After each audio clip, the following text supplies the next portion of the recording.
तो एक लड़का है जो अपनी मोहब्बत से निकाह नहीं करना चाहता।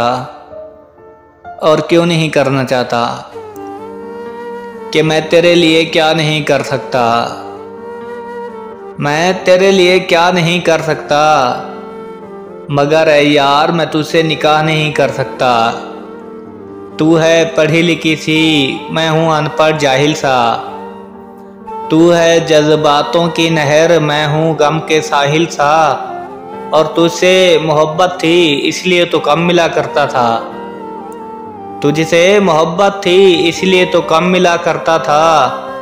वरना ऐ यार मैं तेरे साथ क्या नहीं कर सकता था, वरना ऐ यार मैं तेरे साथ क्या नहीं कर सकता था, मगर ऐ यार मैं तुझसे निकाह नहीं कर सकता था।